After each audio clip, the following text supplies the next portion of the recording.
apparemment, il y a du mieux du côté des Philadelphia 76ers. Thomas Leronkis nous a dit en début de saison qu'il les voyait peut-être, c'était une grosse take, en finale de conférence à l'Est. Bon, on en est encore loin, mais il n'empêche qu'il y a des motifs d'espoir, puisque les stars jouent, Erwan. Paul George joue. Joel Embiid joue, alors certes ils ne sont pas à 100%, mais derrière Tyrese Maxey, les Sixers sont bien placés dans la conférence Est. Je te donne juste leur classement avant que tu me dises quelles sont tes premières impressions. Ils sont aujourd'hui 5e de la conférence Est avec un bilan de 19 victoires pour 14 défaites. Ils sont bien placés donc pour un éventuel avantage du terrain. Ils sont surprenants par leurs résultats. Voilà, parce que c'est vrai qu'en début d'année on les attendait pas si haut avec autant de victoires. Maintenant, quand tu les regardes jouer, quand tu vois la confirmation, il y a eu un petit creux, ils sont quand même remontés, eh ben, tu te dis que finalement, tu regardes le papier surtout.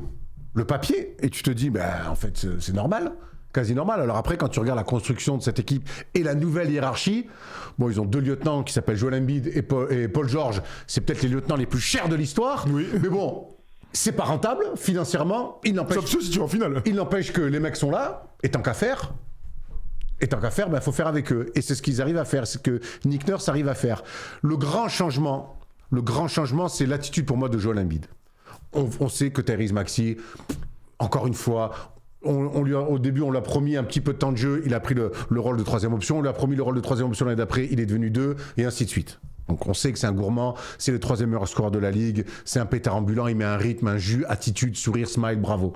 Le visage que la franchise des Sixers mérite. Maintenant, il y avait le cas Joel Embiid, qui déjà focalisait énormément le regard médiatique sur lui, crée énormément de frustration chez les fans par son comportement, par ses hauts, par ses bas, par ses blessures. Aujourd'hui, il n'y a plus ça du tout. Comme si tout le monde était... Comme si on avait passé tu sais, il est quand même MVP il y a 2 ans. Hein. C'était en 2026, il y a 2 ans et demi maintenant. Mais on a déjà tourné la page en fait de l'éventualité de voir Joel Embiid à très bon niveau. Et c'est la grande chance des Sixers et de Joel Embiid. Aujourd'hui, Joel Embiid, même lui, je pense que ses ambitions de joueur, c'est plus d'être MVP, c'est plus d'être meilleur scoreur, c'est plus d'être meilleur défenseur. Je pense que son ambition aujourd'hui, c'est d'être sur le terrain. On voit bien de toute façon qu'il y a des choses qu'il peut plus faire dans ses traversées de terrain. Par contre, ça reste encore un bête de joueur avec un talent assez incroyable. Et il amène sur demi-terrain quelque chose que les Sixers n'ont pas avec le backcourt qui est Edgecombe et Maxey qui vont en 200 à l'heure. Quand ils sont un peu défendus sur ça, ils arrivent à mettre la balle intérieure. Autour, t'as Paul George en glue guy. Non mais rends-toi compte. Ça n'a aucun sens. Rends-toi compte, les Sixers. Le mec a 50 millions. C'est des mecs qui ont des contrats, les plus gros contrats de NBA. Et en fait, tu dis, en fait, regarde, on a une bonne équipe. En plus, on rajoute Embiid sur le demi-terrain qui cause de vrais problèmes sur le post-up. Et en glue guy, on a Paul George. Bon alors oui, c'est... En plus de très bien drafté. Hein, en plus de très bien drafté. Ils enchaînent quand même des trouvailles. Derrière, ils envoient le Doumé Barlow en poste 4 et ça fait la maille. Ils ont de la rotation avec Dedrick Drummond. Kelly Oubre est blessé mais il fait encore une très bonne saison. En fait, ils ont de la profondeur. Ils ont un coach champion NBA. Ils ont un MVP dans les tuyaux. Ils ont un mec qui est en course pour le rookie de l'année. Mec, je les regarde, mais en fait, cette équipe-là, on s'y attendait pas à cette construction comme ça. Mais le fait que Paul George et Joel Embiid puissent jouer, soient bons et se mettent eux-mêmes dans un rôle de second, de lieutenant, un peu grand frère là pour le coup, en fait, ça donne à cette équipe-là un relief auquel je m'attendais pas. Alors ça c'est un truc. En fait, ils sont en train de produire la saison qu'on imaginait l'année dernière. C'est-à-dire que l'année dernière, quand Paul George arrive, tu te souviens, on se disait c'est le meilleur. Mais pas avec les mêmes rôles. Mais il n'empêche, c'est que là je parle juste de production collective, de résultats collectifs. Ah okay. Oui, parce qu'on peut parler de construction et tout ça. Ce qui est important, c'est de regarder. Bon, ils en sont où ? Ils sont 5e de la conférence Est. L'année dernière, c'est ce qu'on espérait. Évidemment, Boston était grand favori et on pourrait raconter plein de trucs. On attendait les Knicks et tout, ou les Cavs. Il n'empêche qu'ils devaient faire partie de ce chapeau 1 là. L'équipe est construite complètement différemment de ce qu'on imaginait l'année dernière, t'as raison, mais il n'empêche qu'ils ont réussi à trouver ce semblant d'alchimie, cette défense et cette envie de se battre. Parce que l'année dernière, ce qui ressortait vachement, c'est que Nick Nurse n'avait absolument pas la main mise sur son équipe, qu'elle est partie en couille très rapidement.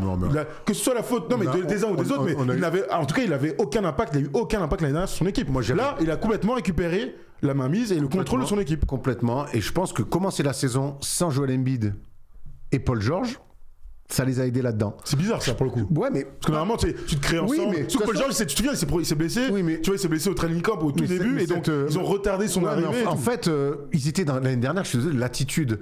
Alors oui, il y a les blessures, mais il y a l'attitude d'Embiid et Paul George. On sent pas des mecs qui amène une culture de la gagne, une envie de la gagne. Ça, c'est sûr. En fait, Tyrese Maxey, lui, il a les crocs, il a les dents qui rayent le parquet. Et en plus, malin comme il est, il se dit, mais attends, mais moi, il y a une place de numéro 1 qui m'attend à prendre dans cette équipe-là. Et lui, mieux que personne, il sait à l'intérieur de cette équipe qu'il y avait peut-être mieux à faire que la saison dernière. Et c'est vrai que la saison dernière, Nick Nurse n'aurait jamais réussi à avoir la main mise là-dessus parce que je pense que Joel Embiid devait être encore géré comme une super méga star, ce qu'il n'est pas aujourd'hui.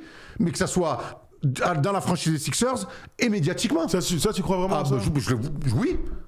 C'est juste qu'il est pas à 100%, mais j'ai son impact quand il joue. Non, mais je parle pas de jouer, je parle je sais, mais bon, je veux pas croire que dans le vestiaire, il est plus de voix, tu vois. Enfin, non, c'est pas ça reste le pilier de la franchise. Alors quand je dis le gérer comme une superstar avec tous les excès qu'il pouvait y avoir.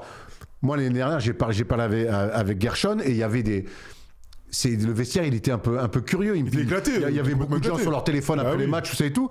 Ça, on est sûr que ça a changé, ça. En tout cas, je trouve qu'il y a les équipes NBA qui gagnent des matchs. Il y a forcément eu un changement pour que tu passes d'une saison dernière comme ça par rapport à ça. C'est pas juste Chambre qu'on adore qui va arriver, qui va changer ça. Mais il y a une explication qui est très rationnelle pour moi dans ce début de saison. Alors évidemment, les blessures, ça on va discuter. Mais l'année dernière, rappelle-toi, leur début de saison, ils sont à 1-7. Ils se flinguent directement la saison. Ils sont même à 2-12. Tu vois, ils se flinguent la saison directe. Là, cette année, je vous rappelle quand même qu'ils commencent avec un 4-0, dont une victoire exceptionnelle contre Boston, qui les lance complètement dans le début de match, dans le début de saison. Tu vois, t'es à 4-0, tu prends de la confiance, même si tu perds des matchs un petit peu plus tard et que ton bilan revient à l'équilibre. C'est aussi comme ça qu'une saison démarre bien et comment dire, qu'il y ait une matière à faire une bonne saison plutôt, c'est en commençant de manière positive et pas être en essayant de raccrocher parce que t'es très mal parti. Donc moi je pense que avant de parler d'état d'esprit général, peut-être qu'il y en a un, mais là on n'a pas d'indice au sein du vestiaire, je crois surtout que c'est une saison et cette équipe est mieux née que l'année dernière. Parfois c'est juste ça, parce que l'équipe elle n'a pas tant changé que ça. Et tu dis que Vijay Escon, mais quand t'as un mec qui est là, qui solidifie mine de rien un poste, l'année dernière c'était McCain qui avait été très bon au début de saison avant de se péter. Qui est relégué maintenant un petit peu dans la rotation. La saison de Quentin Grimes qui arrive en cours de saison aussi, il y a plein de mecs qui sont revenus un peu revanchards mais dans le bon état d'esprit. Ça c'est une réalité de cet effectif. C'est une équipe de bons mecs aussi, on peut le dire. Hein. Oui, c'est une équipe de bons mecs, son Gershon le disait l'année dernière, hein, vraiment en plus, mais moi la grande différence c'est qu'aujourd'hui Joel Embiid, s'il fait 2 matchs à 11 points, qu'il n'en joue pas 3 après, ils arrivent à performer, ça c'est vrai, t'as raison. Ils arrivent à gagner et puis surtout, tout le monde s'en bat les couilles. Aujourd'hui, Joel Embiid, c'est un peu violent, ce que je dis, mais ça, c'est la meilleure chose qui soit arrivée aux Sixers et à Joel Embiid. C'est la meilleure chose parce que finalement, Joel Embiid, les 2 matchs à 12-13 points, comme il a pu faire un petit peu en début de saison, où on a été un peu effrayé de sa remise en route, ben il les fait plus. Il sort des matchs à 26, 27. Tu vois, il fait le taf. Quand il passe au travers ou quand il joue pas, c'est rare et en plus personne n'en parle. Pour moi, la grande différence, c'est que c'est un leader d'équipe, on en parlait dans une autre vidéo avec les Clippers, quand ton leader, ton numéro 1 défini, il est bon, il amène tout le monde, il est réprochable, eh ben ça met une autre énergie. C'était pas toujours le cas de Joel Embiid, qui par son attitude pouvait un peu... il a un côté jeu en footiste, quoi, voilà. Aujourd'hui, le numéro 1, c'est plus Joel Embiid. C'est vrai. C'est Tyrese Maxey. Tyrese Maxey, il est au moins dans le comportement et en plus dans les stats, il est exemplaire. Donc il amène tout le monde avec lui. Joel Embiid, cette saison, c'est 16 matchs joués. Il a 28 minutes, 22,8, 45% au tir, 23 à 3 points. Ça, c'est pas ouf pour le coup. 6,8 rebonds. Mais ce qui va dans le sens de ce que je viens de dire, je vous donne, là, j'ai ces 10 derniers matchs. C'est simple, hein. Tous les matchs qu'il a joués, il a été de bon à très très bon. Contre les Pacers, il met 39. Contre les Hawks, il fait 22 et 14. Contre les Nets, alors ça a été vilaine cette défaite contre les Nets pour le coup. Il fait 27 points. 31 points contre les Bulls. 34 points contre les Grizzlies. 22 points contre les Mavs. Et le dernier match contre les Knicks, et on va en parler de ce match parce qu'il était assez important. Il fait 26 points, 9 sur 15 et 10 rebonds, 5 passes ajoutées. Ils sont allés chercher une vraie victoire de bonhomme. Tu sais, on fait une bonne saison, ça se passe bien. On va jouer contre les Knicks. Ils ont gagné la NBA Cup. On va faire un gros match parce que ça a été un gros match. Hein. Et ils vont gagner un gros match. Dans ce cas, changé aussi donc à Philadelphie cette année, c'est que oui, Tyrese Maxey est le boss de cette équipe, qu'on le veuille ou non. Oui, Embiid, potentiellement il est plus fort, il était MVP. Ouais, la saison où il se blesse, mais il met 40 points de moyenne en 3 quarts. Très bien, c'était avant. Le boss de cette équipe, c'est aujourd'hui Tyrese Maxey. Le match au Garden, Embiid il fait un chantier et dans un registre en plus très près du texte. C'est-à-dire qu'on voit plus le Embiid qu'on voyait avant où on faisait putain mais des fois il fait du Kobe, il dribble entre les gens, il shoot à 3 points, il fait des trucs déliés. Il fait plus ça, il peut plus faire Bichette, ça se voit, il a les genoux en vrac. Par contre, c'est un joueur ultra talentueux, ultra intelligent, donc aujourd'hui il sait où il peut faire mal au mec, il a toujours quelques petites gourmandises à 3 points. Allez, on va lui accorder quand même pour l'ensemble de son œuvre, mais par contre sur les post-up, il détruit les équipes. Et New York, en plus il n'y avait pas Mitchell Robinson, il les a massacrés là-dessus. Vas-y, viens Karl Anthony Towns, post-up, il provoque des fautes et il ressort beaucoup plus les ballons qu'il le faisait avant où il y avait des prises à 2, prises à 3, il forçait quand même, il voulait des fautes. Il parle plus aux arbitres, hein. Très peu. Ouais, c'est vrai, il est en fait, et c'est pour ça que je te dis que quand je dis que tout le monde s'en fout de Joel Embiid s'il rate des matchs ou s'il est absent, c'est un peu sévère, mais en tout cas lui, il y a plus de pression autour de lui. Et lui, il joue comme un mec qui a juste envie de gagner des matchs. Et je pense que dans leur tête, les Sixers, ils disent, comme toutes les équipes un peu bien dans la conférence Est, se disent, il y a une fenêtre. Et la fenêtre, elle est pour tout le monde et aussi pour les Sixers cette année à l'Est. Il y a vraiment une fenêtre pour eux, alors du coup. Enfin, je sais pas de quelle fenêtre on parle après, mais. Je sais pas, là, il va revenir de blessure quand même, comme il s'appelle. Kelly Oubre. Franchement, sur le papier, alors, pour moi, il y a plein d'équipes qui sont au même niveau. Il n'y a pas une équipe qui.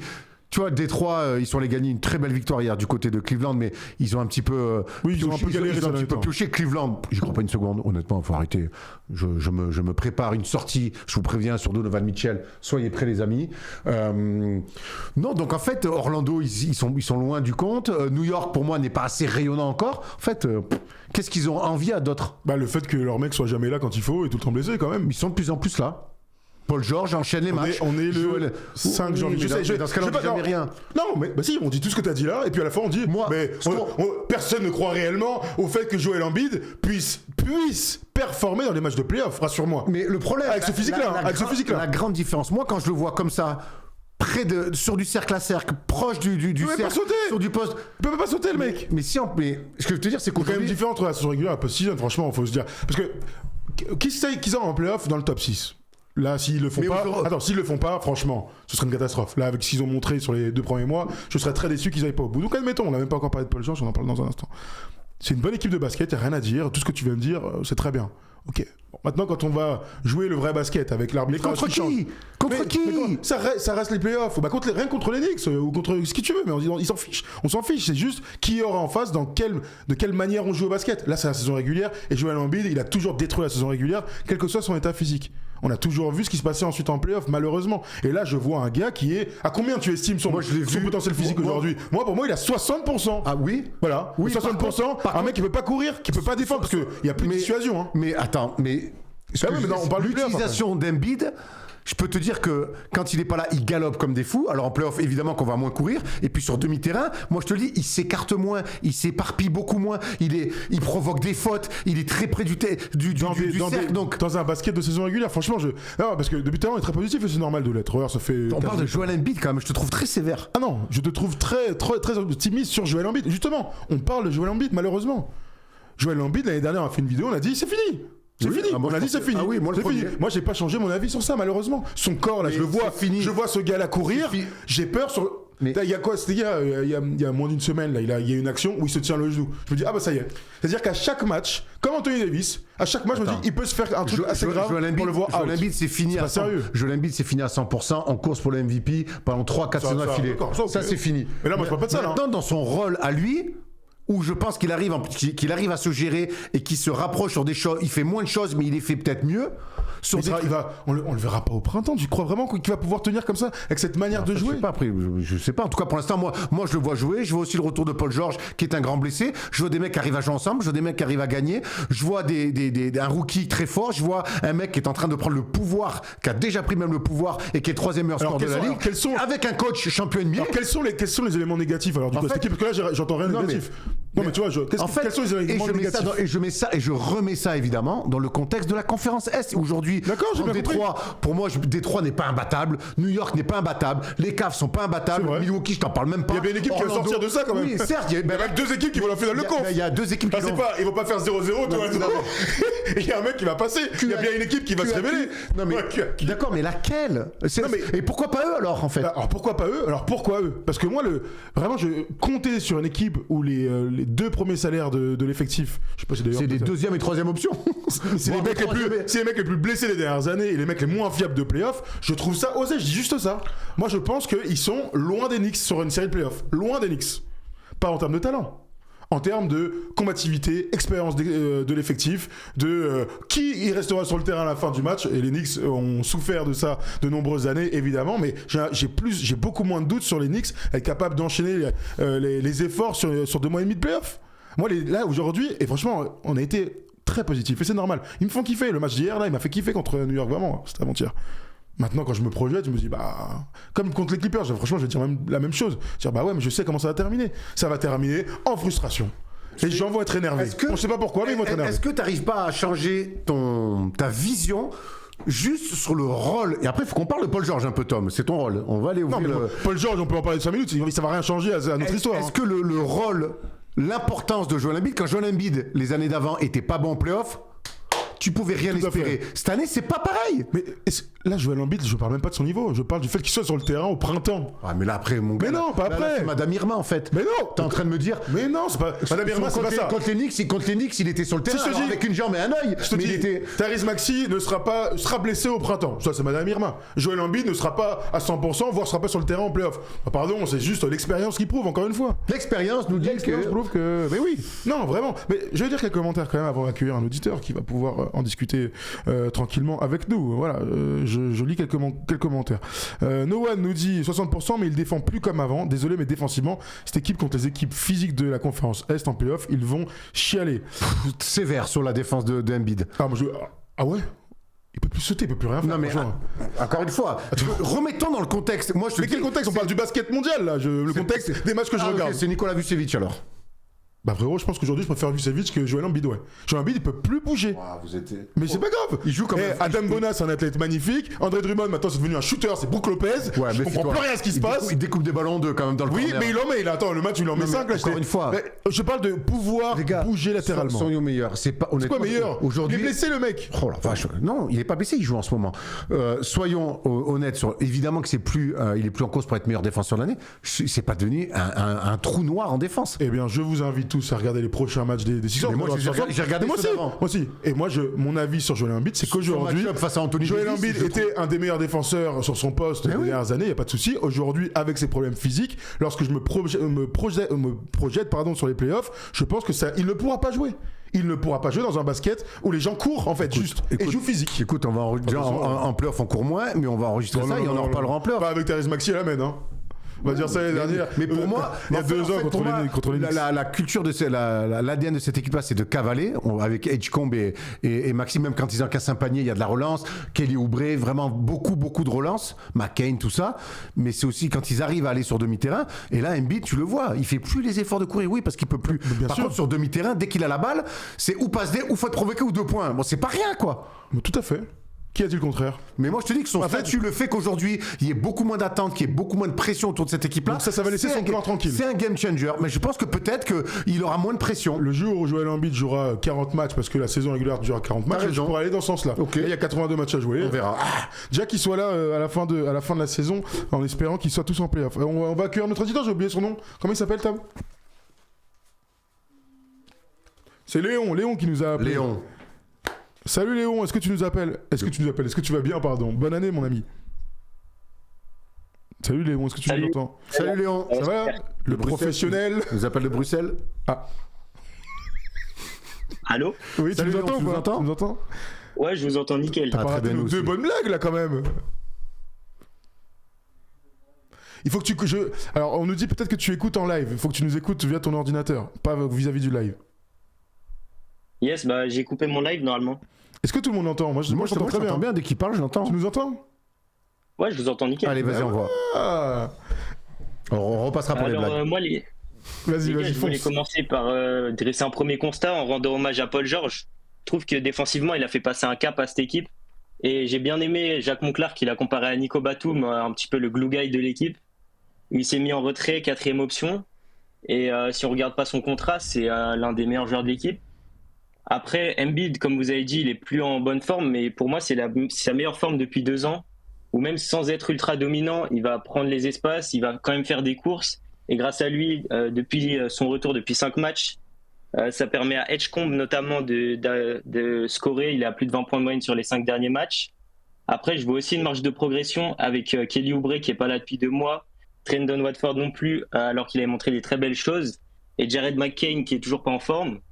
Et à terme, je viserai un top 6, que je vois pas vraiment de fenêtre pour l'instant en playoff, parce qu'il y a des incertitudes au niveau des blessures, au niveau de comment ça va enchaîner, et aussi parce que c'est l'une des pires équipes dans le troisième quart-temps où on est vraiment très mauvais. Après, pour revenir à McCain, c'est intéressant. Moi, je pense qu'il est en train de rentrer dans le rang, notre ami, et que dans cette équipe-là qui cavale de partout avec des talents, il y a des joueurs meilleurs que lui. Donc, en fait, McCain, pas en forme, certes. C'est pas un athlète plus, notre ami. Donc, il mettra toujours 2-3 brandillons, même s'il revient de blessures assez graves. Moi, je pense qu'il est juste le fait qu'ils aient drafté VJ Edgecombe. Donc, en fait, c'est. Non, mais après, tu peux quand même avoir une place. Et il a pas se tir aussi. Ouais, le truc, ce qui est intéressant quand même avec l'équipe, c'est que Joel Embiid apporte vraiment cet équilibre. Parce que l'équipe est tellement axée sur les extérieurs. Quand tu prends les 4 mecs qui sont, allez, j'ai dit les plus importants, j'abuse un peu, mais 4 très importants, tu l'as dit avec Tyrese Maxey évidemment, VJ Edgecombe qui a fait encore un match là contre New York magnifique, tu vois la saison de Coaching Grimes et tu vois McCain qu'il faut quand même fournir, t'as quand même 4 gars, des manieurs de ballon, des arrières qui peuvent tous jouer 1-2 à des moments, il y a des plus ou moins bons défenseurs, mais des mecs qui peuvent finir les matchs. C'est quand même une super base pour affronter une saison qui est dantesque. Après, si tu ajoutes des ailiers qui arrivent à faire leur taf, et tu as raison sur Paul George, qu'on arrive à ne pas parler du salaire de Paul George, c'est déjà une réussite, une prouesse en soi. Non mais c'est vrai, parce que... De toute façon, on s'est fait une raison. On s'est fait une raison. Va dire ça au banquier. Oui, d'accord, mais honnêtement, le problème, c'est que là, on parle des Sixers, et on a... En fait, les Sixers, ils doivent se dire évidemment que pour le rôle que remplissent Embiid et Paul George, c'est pas rentable du tout. C'est pas rentable. Sauf si t'es champion, c'est pareil. Par contre, au bout d'un moment, exactement, champion. Tu gagnes des matchs, les mecs ils sont là, ils ont trouvé un rôle. Alléluia, parce que le but, c'est, on avait tous peur que finalement ils prennent leur oseille et qu'ils jouent même pas les mecs. Alors oui, c'est peut-être des deuxième, troisième, quatrième options peut-être pour Paul George. Ça reste quand même à revoir. Il a quand même beaucoup la balle en main, mais ça reste des options ultra chères. Alors, on n'oublie pas le salaire. C'est sur du catch and shoot, Paul George. Non, t'es dur quand même. Voilà, cette saison, il a très peu de système pour lui, à part le match à Atlanta où il en met 35, sinon c'est beaucoup du catch and shoot. Il était en folie à Atlanta d'ailleurs. Ouais, t'es un peu dur, il remonte un peu les gonfles, il joue quelques pick and roll. Bah, c'est pas le Paul George d'avant. C'est pas le Paul George d'avant, mais il n'y a pas de véritable meneur dans cette équipe-là, au sens académique du terme. Donc c'est lui qui est. Il est capable de le faire, mais il a des remontées, attraper, jouer, certes, il fait que du catch and shoot. Je vous redonne quand même les salaires parce qu'il faut toujours faire ce petit kiff. Donc Joel Embiid, 31 ans, est à 55 millions cette année. L'année prochaine, 58. L'année d'après, 62. Il a une player option en 2028-2029 à 67 millions de dollars. Il lui reste 176 millions de dollars à prendre garantie. On oublie les salaires, oui, mais ça va être problématique. Ça va être problématique. Paul George, 35 ans, 51 millions cette saison, 54 l'année prochaine. Player option pour 2027-2028, 56 millions de dollars. Il lui reste 105 millions à prendre. Tyrese Maxey, pour un coup, je vous donne quand même, mais il finit à 46 millions en 2028-2029. Après le quatrième salaire, on descend directement à VJ Edgecombe et c'est 11 millions. Parce qu'on rappelle que quand tu es top 3 de la draft, maintenant tu prends plus de 10 millions de dollars pour ta saison rookie. Après, Grimes, il a 8 millions. Kelly Oubre 8 millions. André Drummond 5 millions. McCain 4 millions contre un rookie. Trevor Watford aussi. Il y a encore Eric Gordon. Vous vous souvenez qu'Eric Gordon parfois tu le vois. Parfois tu le vois. Enfin, tu l'as vu. Hop, et puis après il est blessé. Eric Gordon blessé. Ah, mon Eric. Il est fini. Mon Rico. Les gars. Oui, dis-nous. Si je peux me permettre sur Eric Gordon, il a très peu joué cette saison. C'est pas qu'il est blessé, c'est qu'il est en bout de rotation et il risque de se faire trader là pour pouvoir avoir un dernier contrat pour Dominique Barlow et Jabari Walker qui sont en two-way et il ne reste plus qu'une dizaine de matchs. Sachant que à la fois, on disait tout à l'heure, mais Doumestre, Barlow donne des bonnes minutes et dans le 5 majeur et a gagné sa place dans le 5. Trenton Watford, vous vous souvenez de son triple-double, il a donné d'excellentes minutes et Nick Nurse lui donne des minutes aussi. Justin Edwards, il y a quand même une rotation avec plein de mecs, plein d'athlètes sur les postes ailiers là, dans lequel tu vois, j'ai l'impression que la franchise croit. Et t'as raison de souligner que quand t'es en two-way, au bout d'un moment, tu les fais jouer, faut quand même les récompenser, nos petits copains. C'est normal. Et ça me paraît bien normal. Dominique Barlow, passé par les Spurs, anodin, passé par Atlanta, anodin. Là, il semble avoir trouvé une place. Et comme par hasard, c'est des mecs qui se retrouvent. Je croyais que c'était plus un 4, un 5 qu'un 4. Là, il se retrouve plus sur un poste 4. Mais comme par hasard, il est associé à qui? À Joel Embiid. À Joel Embiid. Et voilà. C'est facile de jouer 4 avec Joel Embiid. Ouais, merci. C'est à Tobias Harris. Oui, non mais tu vois ce que donc en fait le gars il a des espaces, il fait des choses. Donc je veux bien que Pépère il soit plus à 100% et c'est la réalité, mais il fait plein de bonnes choses pour les autres. Je peux dire que Joel Embiid est un bon joueur de basket quand même, rassure-moi. Bon, qu'est-ce qu'ils peuvent espérer du coup, Léon, parce que Léon, ça a l'air d'être c'est ton équipe les Sixers. Ouais, moi je regarde tous les matchs. Non, il est au point comme ça sur les 30 équipes de NBA. Très fort. Écoute, il nous manque un mec ici, viens CV, gros. Alors, qu'est-ce que tu espères du coup si on se projette vraiment très très loin et les éventuels playoffs? Moi, en étant réaliste, déjà, faire top 6 en saison régulière, c'est bien. Et en playoff, si cette équipe passe un tour, franchement, je le verrais comme une saison réussie au vu des attentes qu'on large. avait en début d'année. On est d'accord.